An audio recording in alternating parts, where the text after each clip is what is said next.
तो ट्यूनिंग का मतलब होता है सुर में या लय में आना, है ना। और ट्यूनिंग के संबंध में आपको जानकारी हो, कुछ लोग को जिनको संगीत में रुचि होगी, उनको ये बात पता होगा कि जब तक कोई वाद्य या ट्यून्ड नहीं होता है, तब तक वो अच्छा परफॉर्मेंस, गिटार हो, तबला हो, हारमोनियम हो, बनने के बाद उसकी ट्यूनिंग की जाती है। और जब वो प्रॉपरली ट्यून हो जाता है, तब वो सही सुर निकाल पाता है। इसको आप दूसरे तरीके से समझ सकते हैं। जो लोग टू व्हीलर या फोर व्हीलर चलाते होंगे, तो कई बार हम जब कंप्लेंट करते हैं मैकेनिक से कि गाड़ी सही नहीं चल रही है, तो वो कहता है सर अलाइनमेंट चेक करवा लो, व्हील का बोलता है ना, अलाइनमेंट चेक करवा लो। तो tyres are out of tune from each other, उसकी वजह से राइड बम्पी हो जाता है। और उसी तरह अगर आप सोचिए किसी बड़े म्यूजिक ऑर्केस्ट्रा के बारे में, तो उसमें अगर सभी वाद्य यंत्र या बजाने वाले एक सुर में ना बजा रहे हों, तो वो म्यूजिक कान को बिल्कुल पसंद नहीं आए।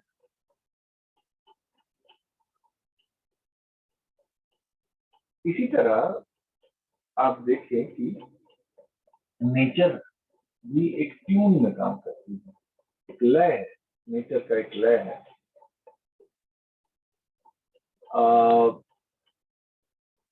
पहले अगर आपको याद हो, रेडियो का कोई स्टेशन, हम रेडियो स्टेशन पकड़वाना पड़ता था, तो उसको घुमा घुमा के हम उसको सही स्टेशन ट्यून करते थे। या फिर जो डिश एंटीना जो लोग यूज करते हैं, तो वो एंटीना की दिशा घुमा घुमा के ट्यून करते हैं ताकि सही पिक्चर आए या साउंड में ये नहीं आए, डिस्टरबेंस नहीं आए। या ये तो सबसे वो चीज है, मतलब सबसे फ्रिक्वेंटली फेल्ड चीज है कि कई बार हम मोबाइल मोबाइल लेके दूर शहर से कहीं जाते हैं, तो हम ढूंढते रहते हैं टावर नहीं आ रहा है, यहाँ टावर नहीं आ रहा है, यहाँ टावर नहीं आ रहा है। जब तक वो टावर नहीं आएगा, तब तक ट्यून नहीं होगा, तब तक बातचीत नहीं हो पाएगी। तो जिस चीज के लिए जो वस्तु बनी है, वो उसका सही परफॉर्मेंस नहीं दे पाएगी कब तक, जब तक वो प्रॉपरली ट्यून्ड ना हो, जब तक वो प्रॉपरली ट्यून्ड ना हो जाए। तो इस संबंध में मुझे एक घटना याद आती है कि एक बार की बात है, मैं वृंदावन अक्सर जाया करता था। जब मैं मथुरा में मेरी पोस्टिंग थी और मैं जाया करता था, और वहाँ बहुत अच्छा कीर्तन होता था। सुनते सुनते सुनते सुनते मेरे को गलत फहमी हो गई कि मुझे करताल सुनते सुनते लगा कि मैं करताल भी बजा सकता हूँ, ऐसी गलत फहमी हो गई। तो एक बार की बात है,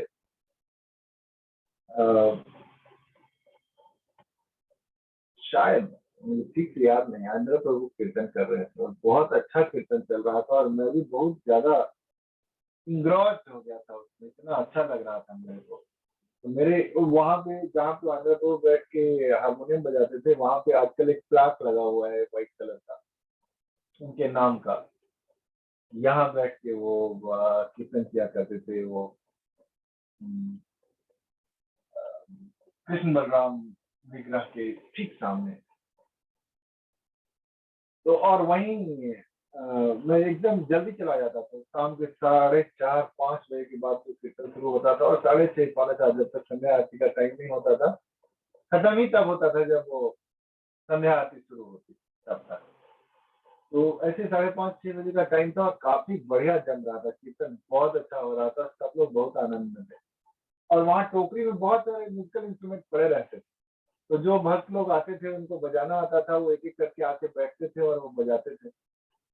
तो काफी दिन तक सुनते सुनते मेरे को भी गलत फहमी हो गई कि मैं भी I am also one of them और मुझे भी बजाना आता है। धीरे से हाथ बढ़ा के मैंने एक करताल उसमें से निकाल लिया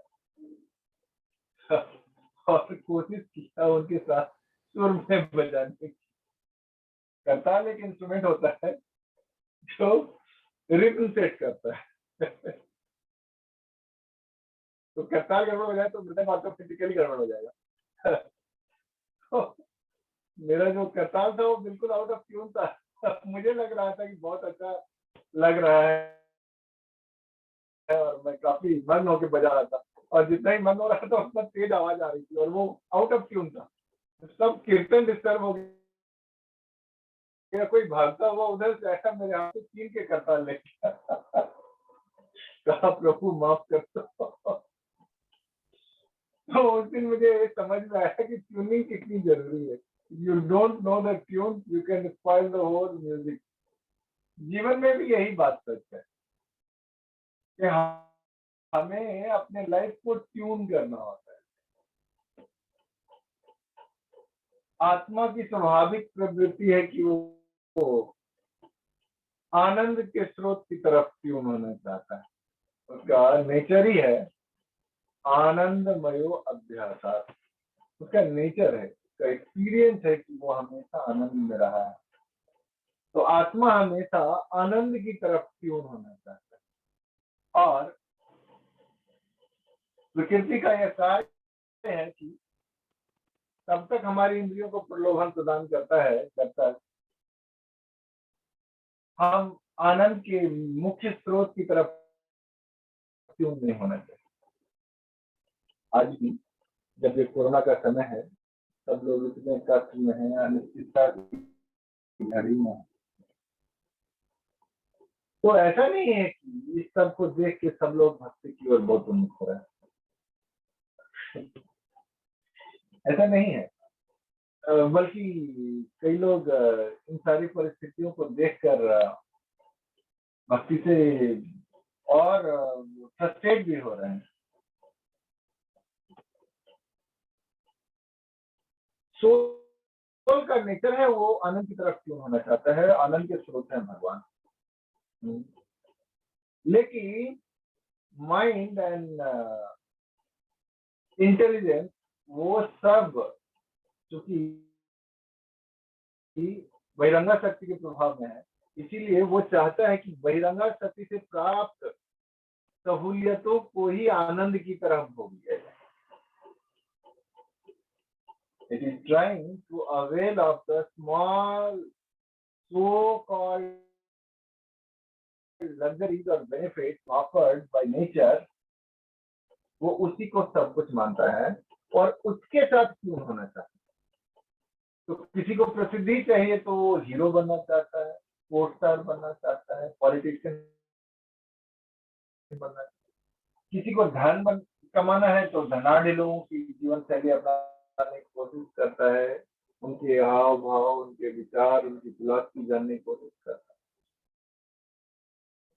जीवन में हम जो भी बनना चाहते हैं, हम उसके अनुरूप खुद को ढालना चाहते हैं, क्यों नहीं ढालना खुद को। तो आप अपने चारों ओर नजर उठा के देखिए, हम किसकी ओर ट्यून हो रहे हैं। अगर हम कृष्ण की ओर ट्यून हो रहे हैं तो ग्रेजुअली हम रिलीफ महसूस करेंगे इस मटेरियल प्रॉब्लम। और अगर हम माया की ओर ट्यून हो रहे हैं तो हम क्या महसूस करेंगे, रिलीफ महसूस करेंगे या ट्रबल को बढ़ता हुआ देखेंगे। क्या आप लोग का क्या राय है? हम्म, आप लोग की क्या राय है कि अगर हम कृष्ण की ओर ट्यूनिंग करेंगे तो इस जीवन में कष्ट हमको कम कष्टदायक लगेंगे या अधिक कष्टदायक लगेंगे? क्या लगता है आपको? हम्म, हरे कृष्णा। हरे कृष्णा। लगता है वॉइस फिर से नहीं आ रही, मुझे आ रही है क्या? नहीं आ रही है प्रभु। तो ऐसा कैसे हो सकता है? अगर आ रही है तो मैं कुछ पूछ रहा हूँ फिर जवाब दे। कंफ्यूजन है प्रभु जी, कंफ्यूजन। कंफ्यूजन है मतलब? जैसे पांडवों के जीवन में देखा जाए, हाँ, थोड़ा अजीब सा लगता है कि अगर हम इस तरीके से निश्चित रूप से। मेरा सवाल था बड़ा साफ। मेरा सवाल ये था कि अगर हम कृष्ण की ओर उन्मुख होंगे तो हमारे जीवन में आने वाले कष्टों के प्रति से जो अनुभूति है वो अनुभूति अधिक हो। सिर्फ इतना था। वो तो निश्चित रूप से कम होगा, है ना? तो हम जीवन में कष्ट कम अनुभव करें ऐसा कार्य करना चाहेंगे या कष्ट अधिक अनुभव करें ऐसा कार्य करना चाहिए? निश्चित रूप से कष्ट कम करने वाला। इस हिसाब से तो 134 करोड़ जो भारत की जनता है और सबने तुरंत कृष्णा कॉन्शियसनेस को अपनाना चाहिए। परंतु प्रभु जी समस्या ये है कि लोगों को वास्तविकता नहीं पता कि किस चीज से हम कष्ट को कम कर सकते हैं। सभी लोग ये प्रयास कर रहे हैं कष्ट कम करने का। Very good, very good. ये बात है ना? That is first thing. And second thing is even more interesting. Knowledge cannot relieve the pain. Mere knowledge cannot take away that pain. सिर्फ जानने मात्र से छुटकारा नहीं होगा। इस बात से छुटकारा होगा उसको अप्लाई करने से, है ना? यस प्रभु। अप्लाई करने से क्या कोई एग्जांपल दे सकता है इस बात का कि knowledge can not help? Only भोजन को नॉलेज। ले लीजिए, भोजन को ले लीजिए। किसको? भोजन भोजन प्रसाद को ले लीजिए। अगर कोई व्यक्ति से प्रसाद के बारे में जाने कि प्रसाद खाने से शक्ति मिलेगा, लेकिन उसको खाए नहीं, तब तक शक्ति कैसे मिल सकता है? सब लोग एग्री करते हैं? प्रभु जी की एग्जांपल से सब लोग एग्री करते हैं? यस प्रभु। अच्छा, आपसे एक और बात, क्या आप प्रहलाद महाराज की शिक्षाएं सुनना चाहेंगे? हिरण्यकशिपु की शिक्षाएं सुनना चाहेंगे? प्रहलाद महाराज की। अब मैं आपसे एक श्लोक डिस्कस करता हूं। ये श्लोक है न श्रोता नानुवक्ताय।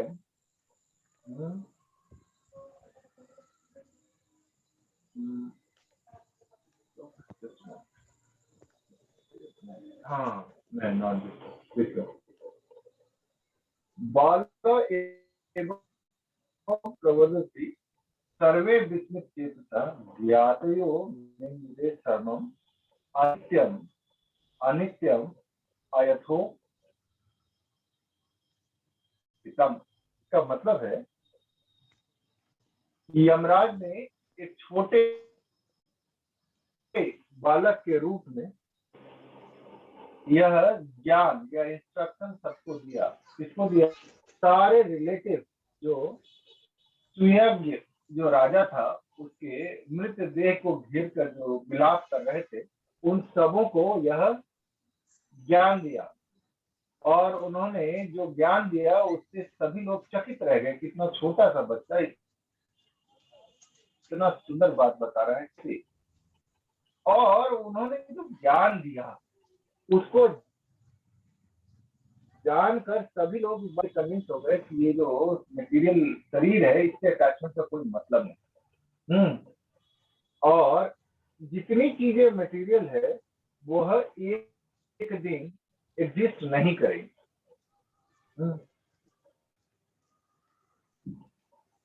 इसलिए इसलिए इससे मोह नहीं करना है, ऐसा उन्होंने बताया।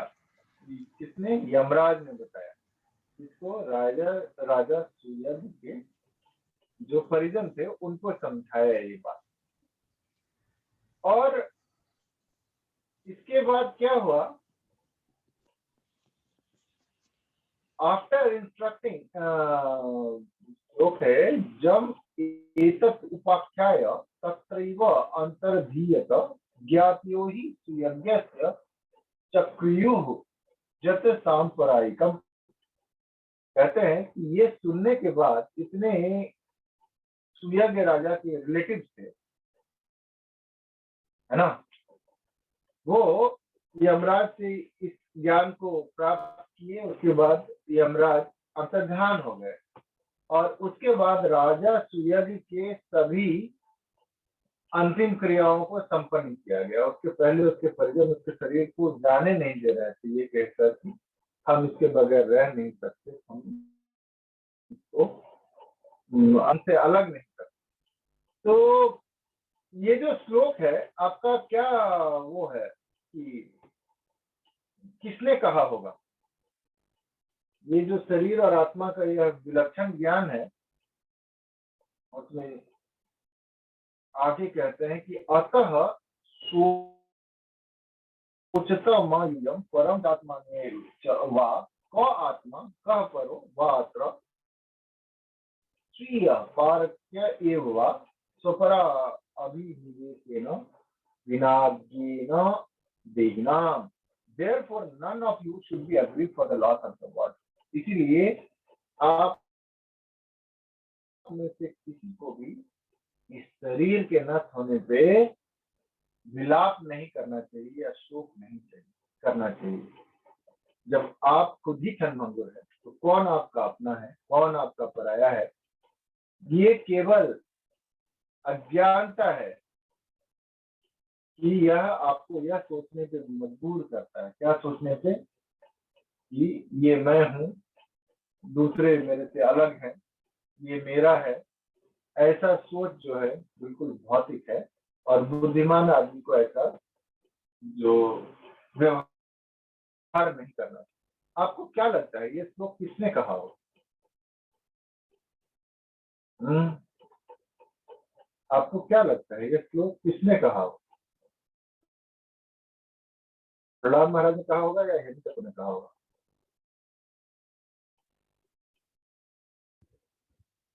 प्रहलाद महाराज।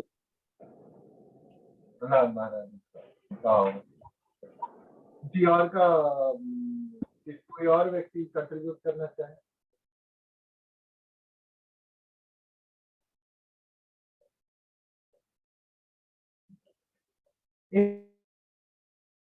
इन श्लोकों को पढ़ते वक्त एक शब्द मैंने छुपा लिया था, है ना, वो शब्द मैं पढ़ देता हूँ तो आपको थोड़ा बेहतर समझ में आएगा। क्या शब्द था वो?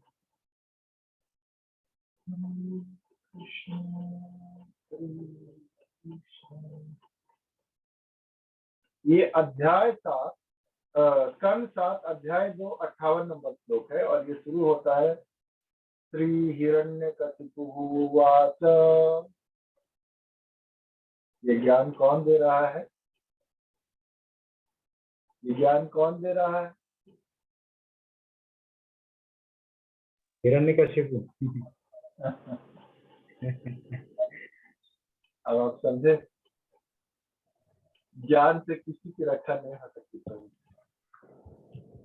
ज्ञान से किसी की रक्षा नहीं हो सकती। कोई अगर सोचता हो कि मैं सैटरडे इवनिंग लेक्चर अटेंड कर लेता हूँ, बस इतना मात्र मेरा कर्तव्य है, तो काम इससे बनेगा नहीं। हिरण्यकशिपु को ये सब पता था, ये सब पता था। और वो कब ये बात कह रहा था? अब कोई गेस कब बता रहा था ये बात और किसको बता रहा था? ये जब डेथ हो गई थी शायद उनकी, हिरण्याक्ष की। हिरण्याक्ष की मृत्यु हो गई थी और सारे परिवारजन उसको घेर के बैठे हुए थे और उसके शरीर को अंतिम क्रिया के लिए नहीं जाने देना चाह रहे थे। ऐसे वक्त पे हिरण्यकशिपु ने ये ज्ञान दिया था। ठीक है, तो अगर ये एक शब्द में शुरू का आपसे ना कहूं तो आप इस नॉलेज से इम्प्रेस्ड हैं और इस नॉलेज में कुछ गलत भी नहीं है। लेकिन अब आप इसके बाद की कहानी सुनिए। ये 3 श्लोक तो आपने सुना जो हिरण्यकशिपु ने कहा।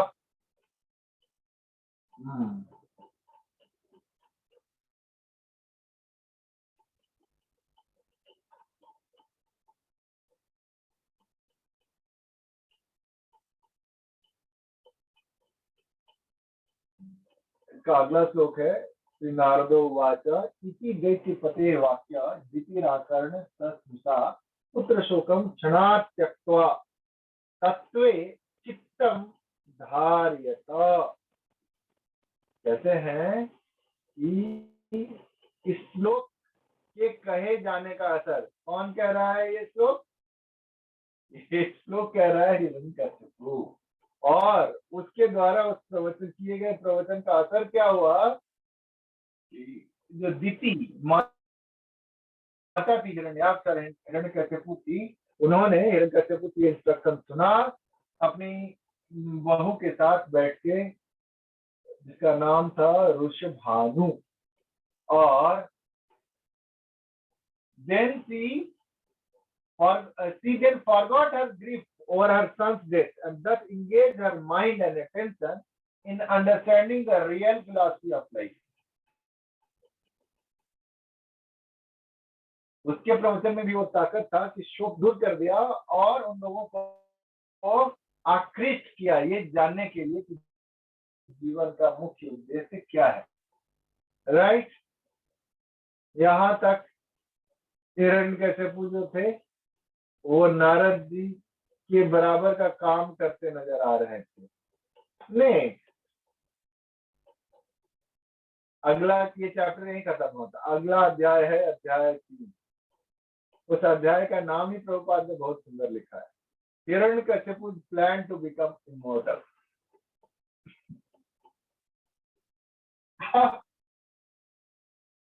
अब आप सोच के बताइए कि हम जितने लोग इस क्लास में हैं वो वास्तव में प्रहलाद कॉन्शियसनेस में है या हिरण्यकशिपु कॉन्शियसनेस में? We know the philosophy, we know the conclusion, लेकिन फिर भी 100% डेडिकेट तो हम नहीं होने दे रहे खुद को। कुछ तो पैरेलल प्लान्स चला के बैठे हुए हैं, है ना?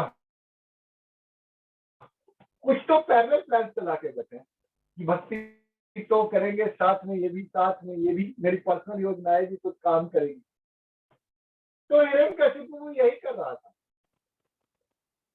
व्यास आसन पे लेक्चर कर रहा था और उसके बाद अपने पर्सनल प्लान एग्जीक्यूट कर रहा था।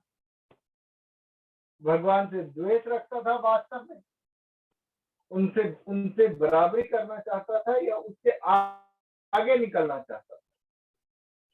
और इस कारण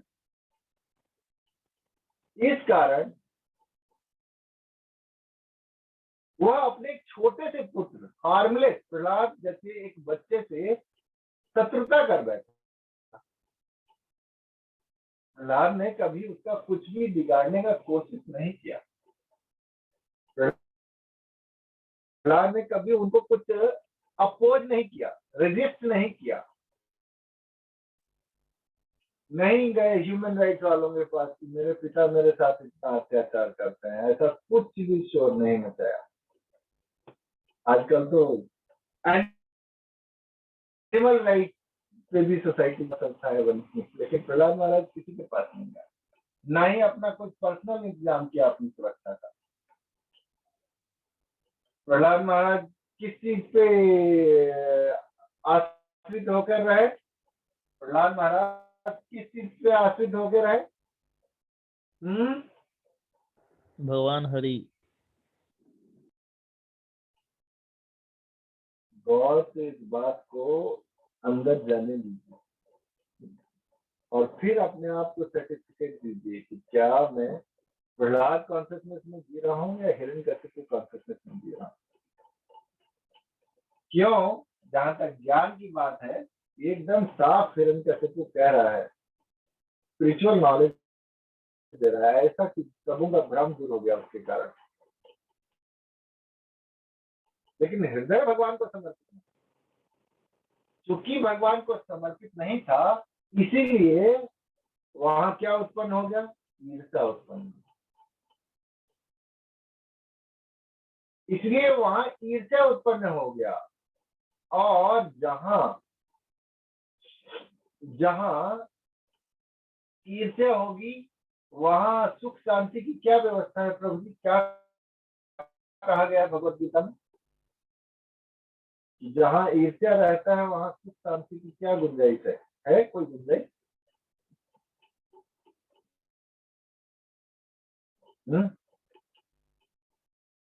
ये बात को समझिए। सुख की तैयारी करना चाहते हैं, सुख पाना चाहते हैं, तो बहुत अच्छा चीजें लिखते हैं इस बुक में, on way to Krishna, Krishna की ओर। एक पतली सी किताब।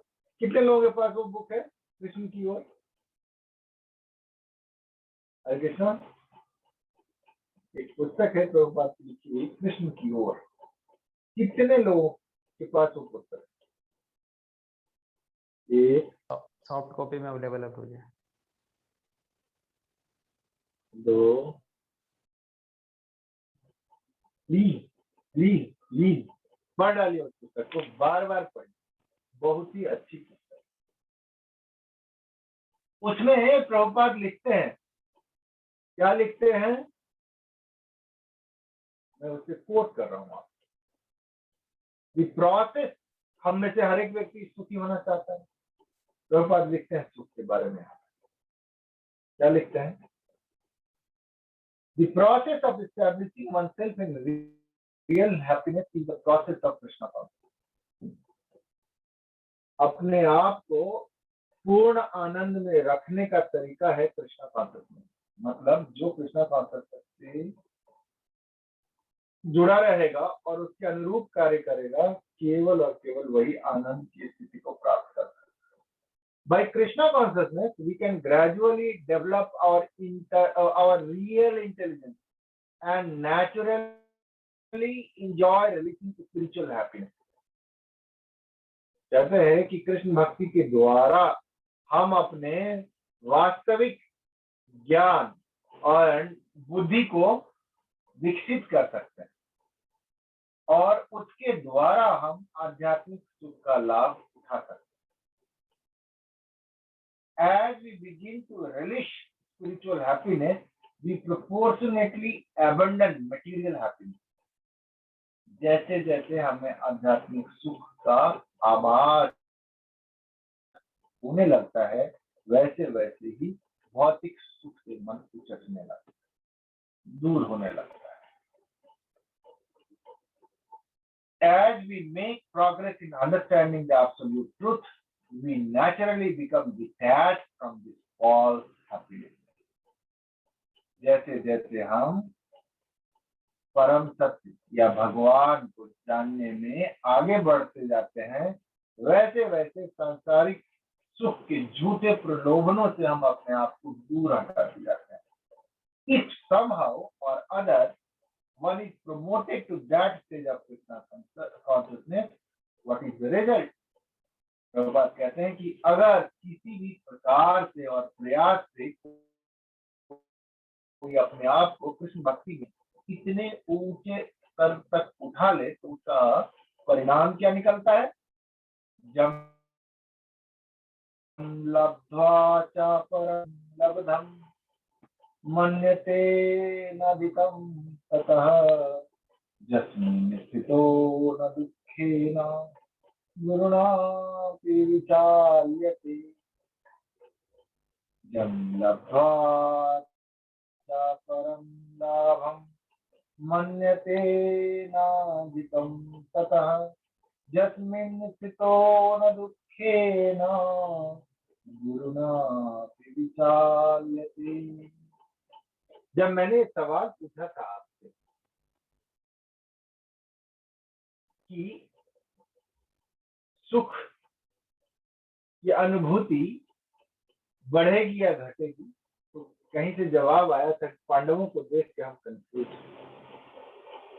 तो उस कंफ्यूज या फ्यूज बल्ब को दोबारा लगाइए, लाइट दूसरा बदल के bulb.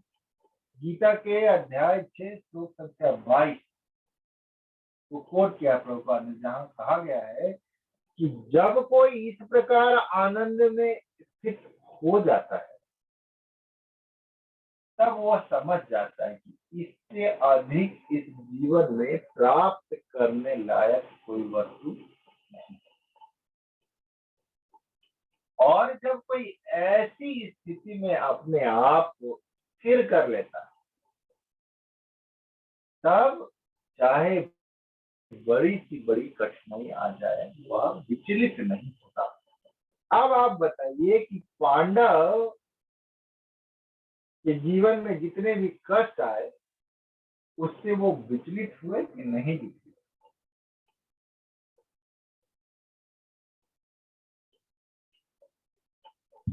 No, Prabhu. They were not like तो कष्ट से डरने की जरूरत है या माया के प्रलोभन से कहीं आकर्षित ना हो जाए, इससे डरने की जरूरत है?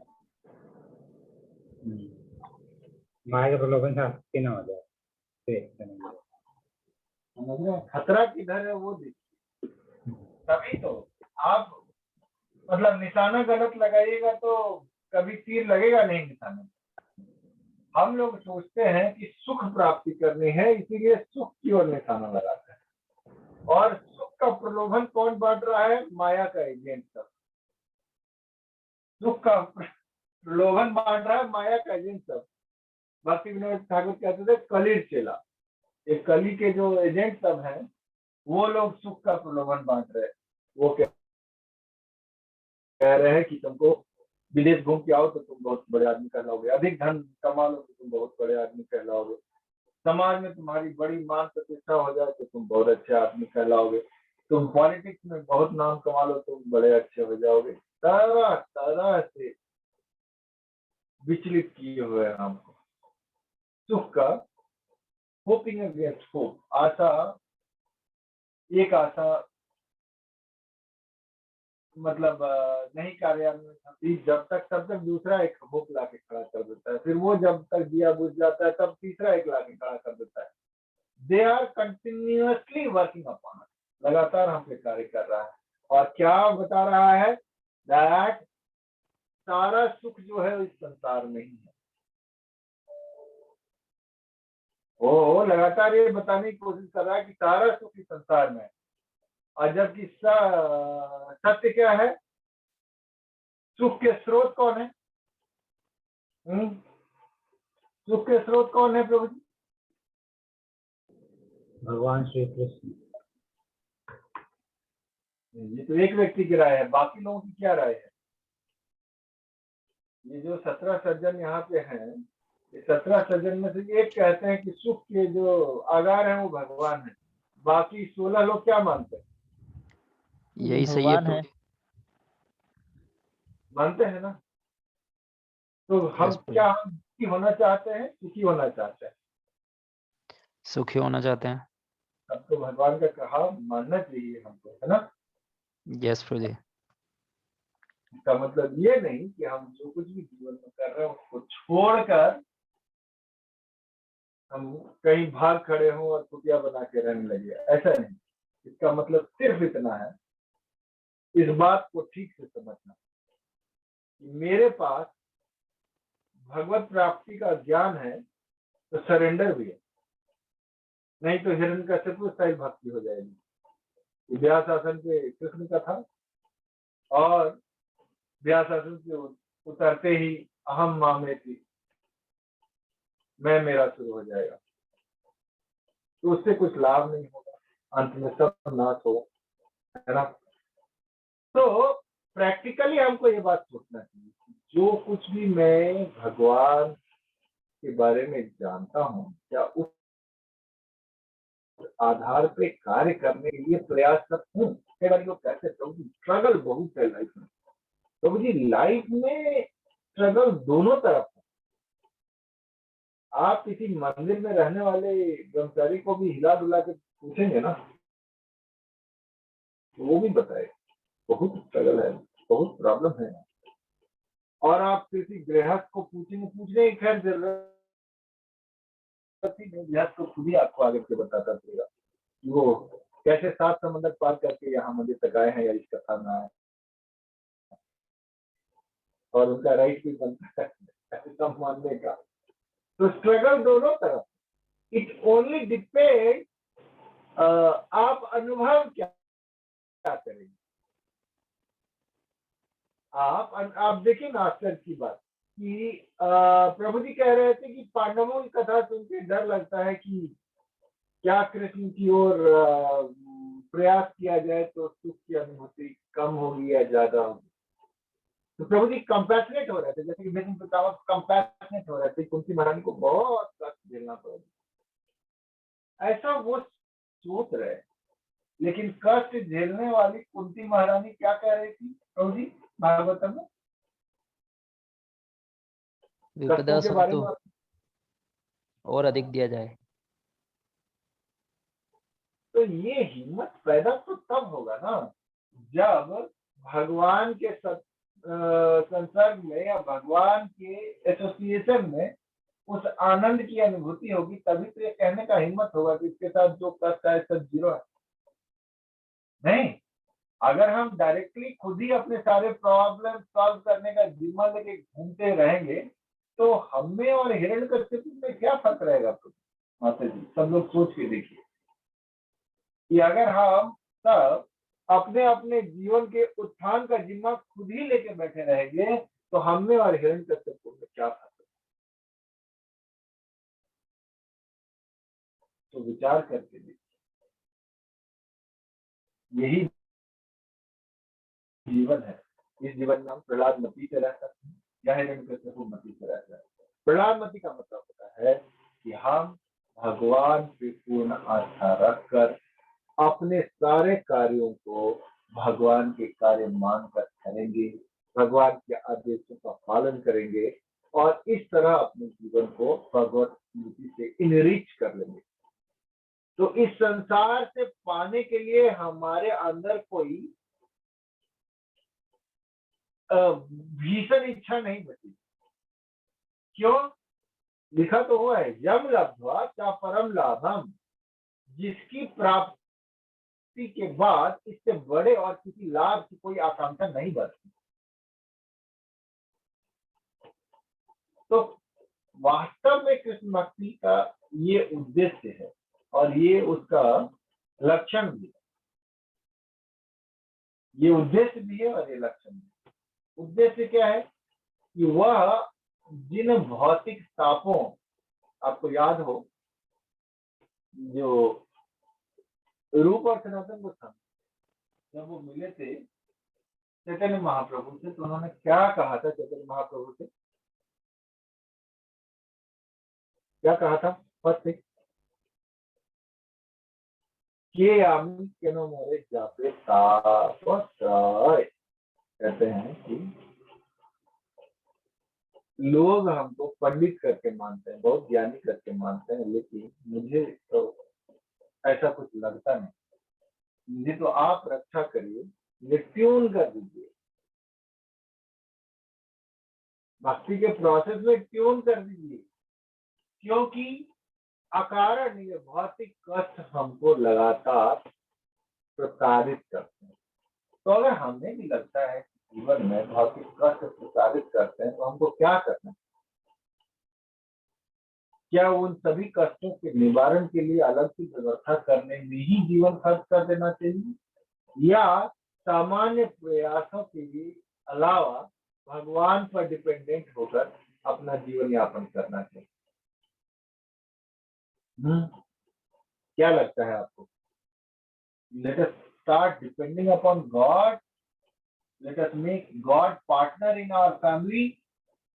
भगवान का घर बनाकर भगवान के घर में गृहस्थ अगर रहे तो वो तो आश्रम हो गया ना। जैसे मंदिर एक आश्रम है, भगवान का घर, ऐसे ही हर एक गृहस्थ का घर भी भगवान का ही घर है। वो किसका घर होता है? गृहस्थ का घर किसका घर होता है? तो उनकी शैतान का घर होता है, भगवान का घर होता है।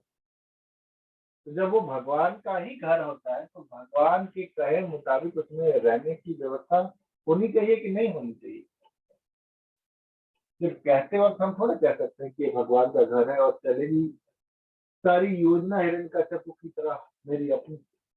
अगर मेरी अपनी योजना चलेगी फिर तो कष्ट किसको हुआ? फेंका गया पहाड़ से कोई, और विचलित परिस्थितियों से कोई और हो रहा था। किसको पहाड़ से फेंका गया था? किसको फेंका गया था? किसको हाथियों से कुचलवाया गया था? किसको विषैले सर्पों से कटवाया गया था? किसको किया गया था ऐसा? प्रहलाद महाराज। प्रहलाद महाराज ने कोई प्रोटेस्ट किया? कोई प्रतिवाद, कोई प्रतिकार किया? डिस्टर्ब हुए? नहीं। डिस्टर्ब कौन हो रहा था? डिस्टर्ब कौन हो रहा था? हिरण्यकश्यप। जो ताकत दिखा रहा था वो डिस्टर्ब हो रहा था। तो हम क्यों ताकतवर बनना चाहते हैं जीवन में?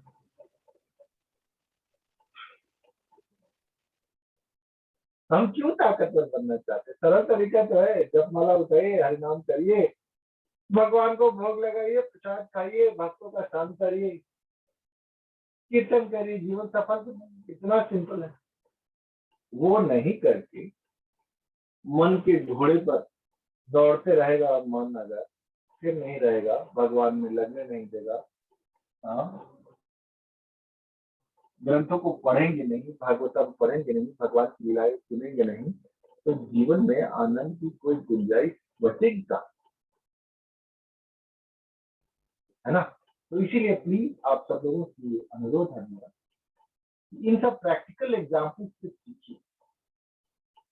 मैं तो आपको ऑनेस्टली कहता हूँ, मैं तो ये श्लोक आपसे शेयर कर रहा हूँ, लेकिन मैं अपने बारे में सोच के देखा है, आई एम वेरी श्योर कि एटलीस्ट मैं तो प्रहलाद मती में नहीं जी रहा, और मुझ में बहुत सुधार की अपार गुंजाइश है। आप लोग अपना चेक करके देख लीजिए। मुझे तो एक अच्छा बेंचमार्क मिला था ये श्लोक, और इसलिए मैंने आप लोगों से शेयर किया। If you are not tuned, tune into your soul. Soul क्या है? किसका आंसर? सोल, आत्मा किसका आंसर प्रभु जी? परमात्मा। परम भगवान का। भगवान का आंसर। ऐसा किसने कहा? भगवान स्वयं कहते हैं कहा? भगवद गीता में, बीजम माम माम वंशो सर्वभूतानां। माम वंशो जीव बुलोक के जीव भूता सनातना, वेरी गुड। अध्याय ऐसा 15। होना चाहिए। मैं हूँ भगवान का। आज मैं ऑफिस में डाउन महसूस कर रहा हूँ, प्रमोशन लिस्ट में मेरा नाम नहीं आया, मेरी सैलरी राइज अच्छी नहीं हुई, मेरे नौकरी पे तलवार टंग गई, या मुझे बहुत अच्छी अधिक प्रसन्नता हुई, या मुझे आर्थिक बहुत लाभ हुआ, उसके कारण मैं बहुत प्रसन्न हो गया और खुद को सातवें आसमान पे मानता हूँ। वो दोनों जो परिस्थिति है ना, वो एक ही परिस्थिति है। ये बात समझते हैं? ये बात समझते हैं कि एक चिंता की परिस्थिति और एक भीषण आनंद की परिस्थिति, दोनों ही परिस्थिति क्या है? Same same. एक प्रतिकूल भाव में, एक अनुकूल भाव। भक्त को उस दोनों से कोई मतलब नहीं। क्यों? क्यों? क्योंकि उसको ये बात पता चल गया है। क्या पता चल गया? कि संसार में प्राप्त करने योग्य वस्तु अगर कुछ है, इस संसार में प्राप्त करने योग्य कोई वस्तु है, तो वस्तु क्या है प्रभु जी? कृष्ण। क्या प्राप्त? कृष्ण प्रेम। यही। तो अगर हम माता पिता हैं और हमको ये बात समझ में आ गई है, तो हमारे बच्चों के लिए हमें पहले कौन सी व्यवस्था करनी चाहिए? उनको लंबी सैलरी की नौकरी मिले, पहले वो व्यवस्था जरूरी है, या सर्वोपरि ये व्यवस्था जरूरी है कि कैसे इसको कृष्ण प्रेम मिले? निश्चित रूप से कृष्ण प्रेम के लिए प्रयास करना कृष्ण- चाहिए। यस प्रभु। कई बार हम घबरा जाते हैं, हमारे बच्चे का मार्क्स अच्छा नहीं आया, हमारे बच्चों का अच्छी कॉलेज में एडमिशन नहीं हुआ, उनका सिलेक्शन नहीं हुआ, हला हुआ, ढिक्का हुआ, माया भगाती है और हम भूत प्रेत लगे हुए आदमी की तरफ भागते रहते हैं और बाद में इस तरह हमारा जीवन नष्ट कर लेते हैं। हमें समझना चाहिए कृष्ण प्रेम प्राप्ति में कोई कंपटीशन नहीं है, कोई कंपटीशन नहीं है, कोई कट ऑफ मार्क नहीं है। मृगारी भी भक्त बन सकता है। वो हमें प्रयास करना चाहिए कि हम भी अपने मन को खर्च करें भगवत प्राप्ति की तरफ और अपने बच्चों को ये सफलतापूर्वक सिखलाएं कि इस जीवन में सौभाग्य या दुर्भाग्यवश केवल एक वस्तु ही अगर प्राप्त हो तो वो एक वस्तु क्या होनी चाहिए? कृष्ण भक्ति प्रभु। एक वस्तु क्या फ्रस्ट्रेशन है लाइफ में? अब सोच के देखिए जरा, ईमानदारी से सब लोग सोचिएगा आज रात को कि अगर इतनी सी चीज इस जीवन की सबसे बड़ी उपलब्धि है फिर फ्रस्ट्रेशन क्या है? तब अगर फ्रस्ट्रेशन है इसका मतलब माया ने अच्छी तरह हमको अपने चंगुल में ले रखा है। नहीं कोई मंदिर वाला तो नहीं बोलता कि इस शहर में सिर्फ 1000 लोग हरिनाम कर सकते हैं 16 माला, उससे ज्यादा नहीं कर सकते, इतना ही कोटा है। किसी मंदिर ने ऐसा घोषित किया है? किसी ने बोला है ऐसा? नहीं बोला है। इसका मतलब कृष्ण भक्ति में तो कोई कंपटीशन नहीं, वह सबके लिए प्राप्त है और वह इस जीवन का सबसे बड़ा वस्तु है, तो सबसे पहले हमको वो प्राप्त कर लेनी चाहिए ना। तो इसीलिए आप लोगों से अनुरोध है, चतुर्मास का समय है, जन्माष्टमी के आसपास का दिवस है और कल क्या है? कल क्या है? बलराम जयंती। बलराम पूर्णिमा। कल बलराम जयंती है ना, और बलराम जी माने जाते हैं गुरु तत्व का आश्रय। हाँ, तो ये बात को अच्छी तरह मन में उतारिए कि इस जीवन में सफल होने के लिए जरूरी है भगवान की भक्ति और उसको जानने समझने में हमको अपना प्रयास बढ़ाना। ठीक है, मेरी ओर से इतना ही। जाते जाते ये श्लोक, क्या श्लोक? जस्यास्ति भक्ति भगवती अकिंचन। हम चाहते हैं ना हमारे जीवन में बहुत सारे गुण आ जाए, हमारे बच्चों के जीवन में बहुत सारे गुण आ जाए, तो उनको ये श्लोक पढ़ना चाहिए। क्या? जस्यास्ति भक्ति ही भगवती अकिंचना सर्वै गुणै तत्र समासते सुरा हरा अभक्त कुतो महद्गुना मनोरथेन असति धावतो बहि। कहते हैं जीवन में अगर अच्छी चीज चाहिए कैसे मिलेंगे? जस्यास्ति भक्ति भगवती अकिंचना, जिसकी भगवान में अटूट भक्ति हो गई है उसको क्या बेनिफिट हो जाएगा? एडिशनल बेनिफिट है। क्या एडिशनल बेनिफिट है? सर्वै गुणै तत्र समास्ते सुरा, और उसके अंदर देवताओं जैसे विलक्षण गुण सारे ऑटोमेटिक भर जाएंगे, किसी की अलग अलग ट्रेनिंग लेने की जरूरत नहीं है। लेकिन अगर ये बात ना हो पाया, भगवान की भक्ति ही ना हो पाई, तो क्या होगा? हरा अभक्त कुतो महद्गुना। कहते हैं जिसमें भगवान के प्रति आसक्ति या भक्ति नहीं है उसके अंदर गुण की कोई संभावना नहीं। और काम क्या करेगा जब उनकी संभावना नहीं? मनोरथेन असति धावतो बहि। मनोरथ, मन के रथ पे बैठकर वो बाहर भागता नजर आएगा, हर वक्त भागता नजर आएगा। मनोरथ मन के रथ पे भागता हुआ अशांत दुखी भागता नजर आएगा। तो अब आप इस बात को अच्छे से समझ लीजिए और तय कर लीजिए कि किस प्रकार भगवत भक्ति में अपनी रुचि और बढ़ाए, प्रयास और बढ़ाए और अपना जीवन सफल करें। मेरी ओर से आज इतना ही। अगर आपकी ओर से कोई टिप्पणी, कोई जानकारी या कोई सूचना या कमेंट है तो प्लीज बताएं।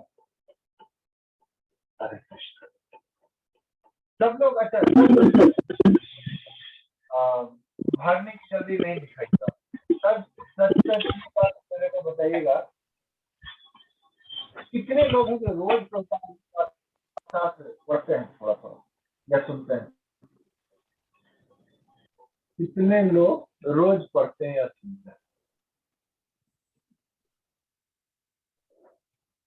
अरे वाह, फिर आदमी खराब हो गया है ना। कृष्णा, हाँ ये तो आवाज आ रही है प्रभु जी। मेरी आवाज आ रही है? ये हैंड रेज किया है लोगों ने कुछ ने। अच्छा, हैंड रेज किया है। Okay okay. प्लीज जो लोग नहीं पढ़ रहे ना, वो लोग इस जन्माष्टमी के पहले ये जो पुस्तक, आज किस पुस्तक की मैंने चर्चा की, और किसको याद है मैंने किस पुस्तक की चर्चा की? On the way to Krishna. Krishna की ओर, पतली सी किताब है ना। अभी से लेके जन्माष्टमी तक के बीच वो किताब प्लीज पढ़ लीजिएगा, ऐसा मेरा आप लोगों को आग्रह है। ठीक है, तो anything more you can say?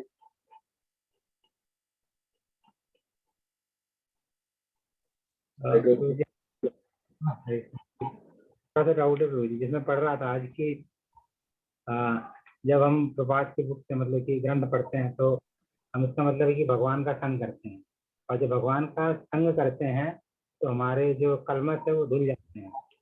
तो ये कैसे होता है प्रभु जी, मतलब मैं ये कैसे मतलब कार्य समझना चाह रहा हूँ। नहीं, वो इसमें डाउट है, मैं वो नहीं समझा। डाउट मतलब ये किस प्रकार से होता है, तो एग्जाम्पल के माध्यम से समझ सकते हैं।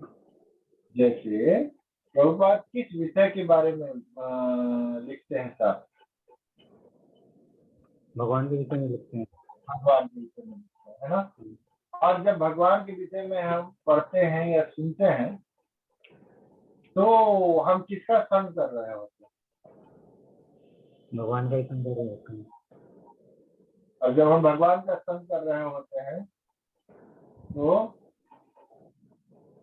हमारे जहाँ कृष्ण माया, जहाँ कृष्ण का नहीं माया अधिकार है ना, वहाँ भक्त चर्चा होगी, वहां से ऑटोमेटिकली कलमश दूर हो ही जाएगा,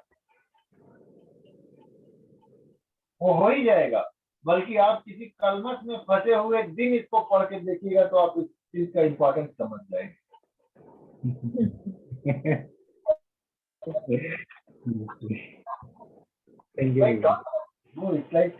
हम लोग अंधेरे में घूमते, चाहे दिन के 12 बजे घूम रहे हैं उससे क्या, हमारे लिए निशान अंधेरा है। क्यों? जिनके उजाले में हम माया के पीछे भाग रहे होता है। वो तो सब कोई जोर की टक्कर माया मारती है ना, तब हम बोलते हरे भगवान, भगवान याद आता है। हरे कृष्णा तुरंत बोलते हैं, हरे कृष्णा जोर जोर से निकलने लगता है। जब तक अपने प्रयास पे भरोसा है तब तक भगवान कहाँ हाथ आने वाले। द्रौपदी को कब आता है भगवान, याद है ना? द्रौपदी की सहायता के लिए कब भगवान आए? दोनों हाथ ऊपर करके जब तो दोनों क्या, हम लोग तो हाथ पैर सब अपनी ही सेवा में लगा रखेंगे, सोच के किसी से हमारा काम चल जाएगा। और पार्ट टाइम में हम कृष्णा को भी थोड़ा थोड़ा मसाज कर लेंगे, ईगो मसाज कर देंगे, इस तरह हम जीवन गुजारना चाहते हैं। इसलिए भगवान भी छोड़ के रखेंगे, आओ 2-4 धक्का जो होता है ना, तो हमारे कर्मों के फल हमारे सामने आएंगे। लेकिन अगर हम आनंद के, ये बिल्कुल सेपरेट, दोनों सेपरेट क्या, हाँ अनुभूति क्या होगी ना, अनुभूति क्या होगी ये बिल्कुल इस पे डिपेंडेंट है कि आप किस चीज को फॉलो कर रहे हो लाइफ में। जैसे विपदाओं को देखकर तुलसी महारानी चिंतित नहीं थी, बल्कि उस विपदाओं के भगवान का संग मिला, इसको सौभाग्य मानकर वो खुशी थी। उस विपदाओं ने हमको दुखी नहीं किया, वो भगवान के संग के साथ आनंदित, है ना। तो उसी तरह अगर हमको भगवान की प्राप्ति का मतलब और उसका आनंद प्राप्त करने का तरीका समझ में आ जाएगा, तो फिर भौतिक परिस्थितियां या हमारे कर्म फल हमको नहीं डराएंगे, है ना। और कोई सवाल? और कोई बात पूछना चाहते हैं पूछ सकते हैं। शायद इसीलिए सब लोग प्लीज नेक्स्ट वीक पढ़ के आइएगा जो बुक मैंने कहा। सबके पास तो बुक होगी नहीं, अब कैसे पहुंचेगी वो किताब? क्योंकि उसकी सॉफ्ट कॉपी हो, हिंदी में अंग्रेजी में दोनों लोड कर दीजिए उस ग्रुप में। ठीक है प्रभु। संभव है? यस यस प्रभु जी, माता जी, सबों के को मेरा करबद्ध विनती, प्लीज पढ़िएगा और अपना अपना रियलाइजेशन मेरे को नेक्स्ट वीक में बताइएगा। पढ़ेंगे सब लोग? जी प्रभु जी। आवाज ही नहीं आ रही। पढ़ेंगे सब लोग? जी प्रभु जी। तो जी नहीं कहने को राजू पढ़ लेगा, मैं मान के चला जाऊँ, आप लोग खुश नहीं इस बात में। इसी दिन में कह के थक गया कि अरे भाई ये गुप्त चर्चा ऑडियो वीडियो बंद करके चर्चा, इसका क्या लाभ होगा? जब तक खुले मैदान में आके नहीं भक्ति के लिए आगे बढ़ेंगे तो हाँ, वीडियो भी छुपा के बैठे रहते, ऑडियो भी छुपा के बैठे रहता है। प्रभु जी और एक मिनट प्रभु जी, ऑडियो छिपाने के पीछे क्या कारण है? कि आपको मैं सुन पाती हूँ अच्छे से और वो समझ में बहुत आता है, फिर वो अच्छे से समझ पाती हूँ आपकी बातों को, इसलिए ऑडियो बंद करके सुनने में आता है। पार्टिसिपेटिव रहिए, है ना।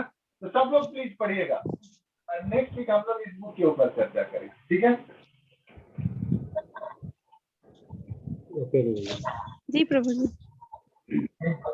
अगले वीक टॉपिक यही रहेगा, सिर्फ चर्चा हम लोग कृष्ण की ओर जो बुक है उसके ऊपर चर्चा करेंगे, ठीक है।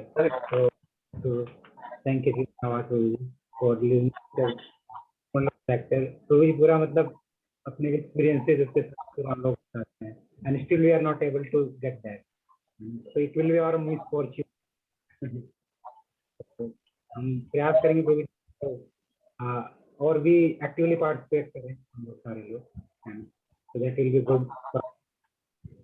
तो एट द एंड हम लोग धन्यवाद करेंगे प्रभु जी का, एक बार हरे कृष्ण महामंत्र बोल के। हरे कृष्णा हरे कृष्णा कृष्णा हरे हरे, हरे राम राम राम हरे हरे।